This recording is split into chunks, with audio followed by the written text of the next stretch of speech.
कुंभ परंपरा भारतीय धर्म दर्शन का एक बेहद आकर्षक आयाम है और सदियों से इस परंपरा को भारतीय धर्म दर्शन में, अध्यात्म जगत में, सनातन परंपरा में वह आदरणीय स्थान प्राप्त है जिसके पीछे चलना मजबूरी थी मीडिया की। और समय समय पर मीडिया ने इस आकर्षक परंपरा में से चुनिंदा आकर्षण जो प्रायः सकारात्मक होते थे, प्रायः देश समाज को दिशा देने वाले होते थे, प्रायः सनातन की परंपराओं के मजबूती के लिए होते थे और सनातन परंपराओं में से परिष्कार, सुधार की संभावना वाले होते थे। पर अब की बार मीडिया की गिद्ध दृष्टि ने वह रत्न खोज निकाले।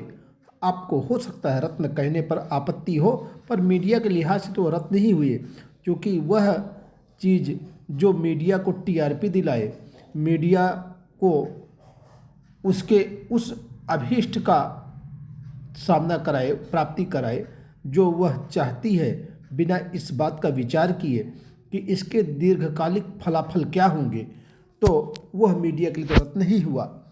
फिलहाल एक रत्न जिसे मीडिया कुंभ के शुरुआती दिनों से ही लेकर ढोती रही और कुंभ समाप्ति हो जाने के बाद फूहड़ ढंग से वह रत्न अब एक कालिख मल रहा है सनातन पर। कालिख इस संदर्भ में कहें कि जिस आईआईटी बाबा उर्फ अभय सिंह को मीडिया ने महिमा मंडित किया, वह अभय सिंह जो वस्तुतः एक पलायित व्यक्तित्व है। पलायित व्यक्तित्व इस संदर्भ में कहेंगे कि इतनी अच्छी मेधा, इतनी अच्छी बुद्धि और इतने कौशल का व्यक्ति जब सनातन में आया तो दरअसल सनातन की किसी परंपरा, सनातन के किसी अनुष्ठान, सनातन की किसी धारा, शाखा, इस सब से प्रेरित होकर के आया हो और उसके अध्ययन, अवगाहन, उत्थापन में लगा हो, ऐसा तो नहीं दिखाई देता। दिखता क्या है? एक नशेड़ी सा युवक, अस्त व्यस्त पहनावा, तेजहीन मुखमुद्रा, विद्रूप हंसी, और वह विद्रूप हंसी जिसके सहारे वह सनातन के शाश्वत सवालों पर एक कवच ओढ़ लेता है। आज कल मीडिया की सुर्खियां बना हुआ है। सुर्खियों में क्या? सुर्खियों में आईआईटी बाबा ने मीडिया कैमरों पर मारपीट की, साधु वेशधारियों ने, भगवा वेशधारियों ने आईआईटी बाबा को पीटा, आईआईटी बाबा गिरफ्तार, आईआईटी बाबा रिहा, आईआईटी बाबा ने ये किया, आईआईटी बाबा ने वो किया, आदि आदि पता नहीं क्या।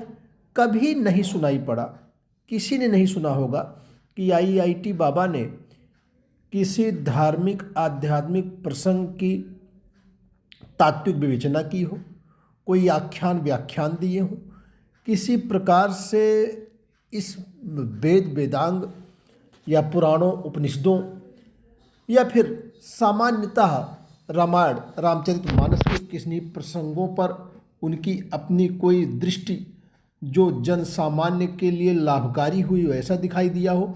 ये सब कुछ बिल्कुल नहीं दिखा।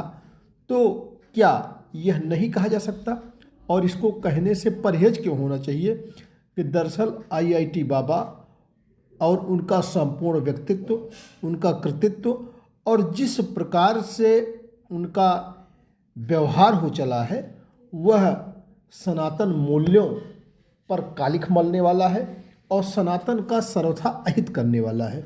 मीडिया का क्या? मीडिया तो कुछ भी परोसने से गुरेज नहीं करेगा।